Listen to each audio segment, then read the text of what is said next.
विद्यार्थी भाइ बहिनीहरू हामी सर म्याडमहरू पिकनिक खान गइरहेको छौँ। यो खानीखोला गाउँपालिकाको पेङदोजे सहितको आकृति डम्फु पार्क भन्ने ठाउँमा यहाँ दुईटा खसी पनि लिइरहेको छौँ हामी। पछाडि कुमारी माविद्वारा आयोजित पिकनिक वनभोज कार्यक्रममा विद्यार्थी भाइ बहिनीहरू र सम्पूर्ण पिकनिकमा आउने व्यक्तित्वहरू सर्भिसहरू यहाँ खाजा खाइरहनु भएको छ। वनभोज कार्यक्रममा आएको छौँ। यहाँ सबैजना भाइ बहिनीहरूले खाजा खाँदै हुनुहुन्छ। सर्भिसहरू पनि हुनुहुन्छ यता र अन्य सबै विद्यालय परिवारको व्यक्तित्वहरू पनि यहाँ हुनुहुन्छ।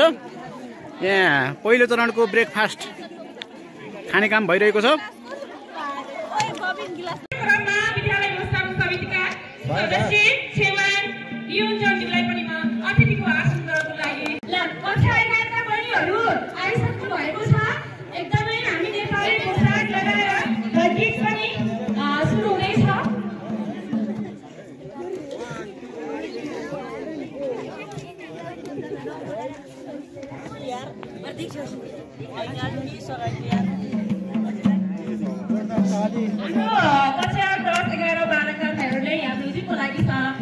गरिदिनको लागि हार्दिक अनुरोध गर्दछु।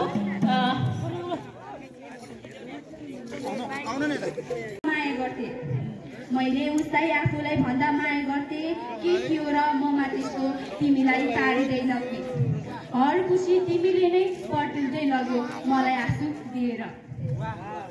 यो हर खुसी लगेपछि मेरो बाँच्नुको अर्थ के रहेर? यो हर खुसी लगेपछि मेरो बाँच्नुको अर्थ के रहेर? म बिस्तारै मानसिक रोगले तानिँदै लग्यो। म आफूमै आत्मविश्वास गर्दै गयो। मलाई बाँच्नुमा भन्दा मृत्युमा रुचि हुँदै गयो। मैले बिस्तारै भगवानसँग आफ्नो मृत्युको काल खोज्दै गयो। मेरो यो हालत देखेर आमा पनि दुःख मान्नुभयो होला सायद।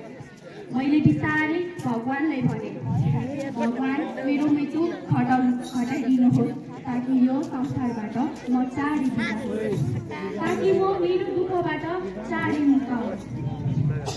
मेरो कुरा सुनेर भगवान पनि दुःख मान्नुभयो। तिमीलाई मैले मृत्यु दिन सक्छु, तर तिम्रो आमालाई के जवाफ दिनु? उहाँले जहिले पनि तिम्रो मृत्युको तिम्रो आयु लामो होस् भनेर प्रार्थना गरिरहनुहुन्छ। मलाई अहिले पो महसुस भयो मेरी आमाले मलाई कति माया गर्नुहुन्छ भनेर। बल्ल मेरो मनमा एउटा कुरा आयो। मेरो साथी कुमारी माध्यमिक विद्यालयद्वारा आयोजित आकृति सहितको डम्फु पार्कमा डाँडागाउँमा हाम्रो वनभोज कार्यक्रम भइरहेको छ। यो वनभोजको दृश्य हो।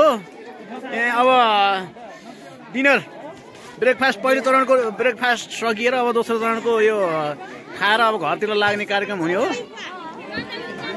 सम्पूर्ण विद्यार्थी भाइ बहिनीहरू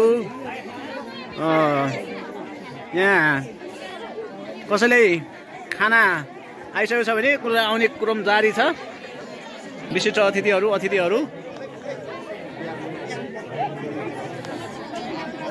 विद्यार्थी भाइ बहिनीहरू एकछिन धैर्य गर्नुहोस्। त्यहाँ प्लेट चाहिँ लिइराख्नुहोस्। प्लेट लिएर बसिराख्नुहोस् सबैजनाले। भाइ बहिनीहरू प्लेट लिइराख्नु।